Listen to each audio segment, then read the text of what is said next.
What's up, everybody? All right, last night I was working with a client. We were doing the Jack Johnson G-Love song, Rodeo Clowns. It has that really typical Jack Johnson sort of strumming pattern. Now, when we can unlock that strumming pattern, there's so much technique in there that can just like, it just makes so many other patterns and so many other right hand techniques so much easier, so much better, which is why we were focusing on it. This particular lesson, we were not doing the chords. So I just wanted to show you the chords so you can follow along. C sharp minor for a measure, F sharp minor for a measure, A, the bar chord form, and then G sharp. Okay, now, when it goes into the chorus, it's a half measure of each. It's C sharp minor, and then G sharp minor, A to F sharp minor. All right, so it's same strumming pattern. It's just each one of the chords are cut in half. So those are the chords. This is us really getting into and dissecting that strumming pattern, making it nice and easy and moving forward. Start it at the right speed and gradually move it up. If I do,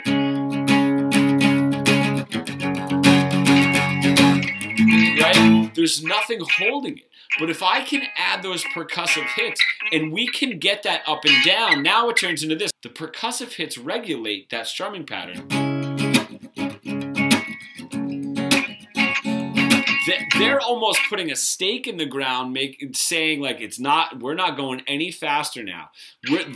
Those spaces between the clicks now stays, forcing everything not just to stay where it is, but to be relaxed, right? We can't really, right?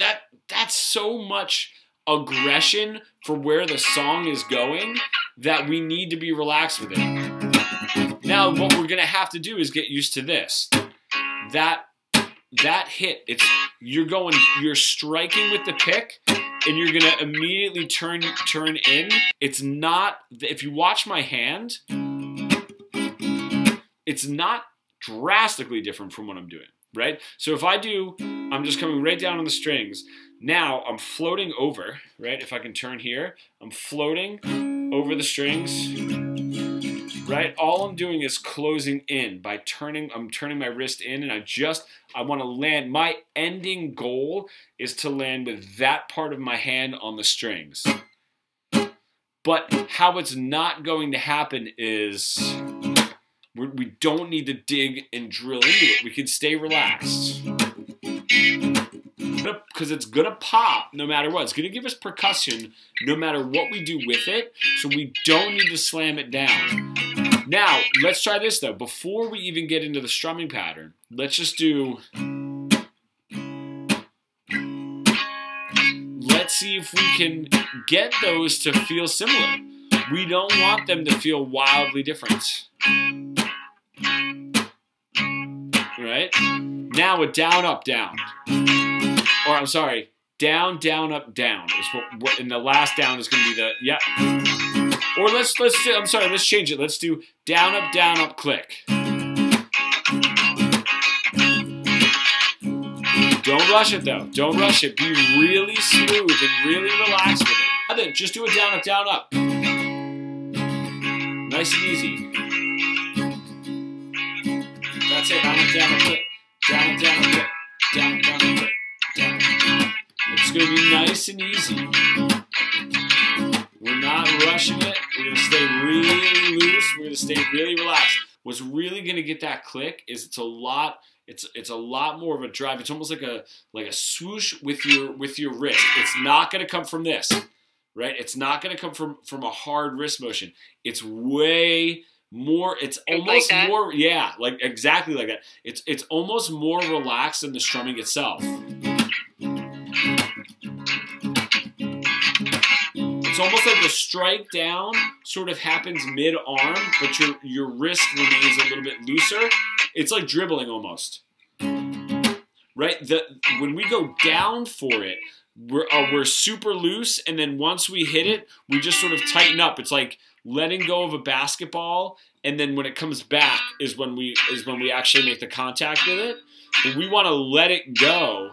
And then when it hits, we get control back of our wrist. Instead of trying to like push the basketball all the way to the ground, right? Which would be this, and holding onto it. We want it to be loose, let it just hit, and then we regain control of it. Everything is so loose until we make that hit. We have to immediately go down here and then get right back again. And what we can't do, is we're sort of like slowly getting down and up. What I mean by that is we're not able to switch so quickly and then back again from, right? We don't have the control. That's a lot of different muscles engaging and disengaging. So that's what we need to practice, right? Right now it's just sort of blending the two, and that's what makes it sort of sound a little bit messy. It's hugely important. If I do this, right? If I'm tense, I can't go light, but also I can go and not get any more tense, right? So just because we're speeding up, not that that's the goal of this, but that just shows the base level of, it's just like this. If I'm tense here, if I try to go faster, right, that's not gonna work. If I'm loose, then I can go faster. Same with this. You have to go super light. The faster you go, it doesn't mean we're gonna tense up. That's how you know you're in the really loose field. So it's not just that technique, but it's also not just lifting this up to mute it. Right? You can see that doesn't have the same groove and the same fluidity as just adding the two together, where you're stopping and lifting up with this hand to mute. So you're getting both. You have, that's what's giving us the percussive within the chord progression, right?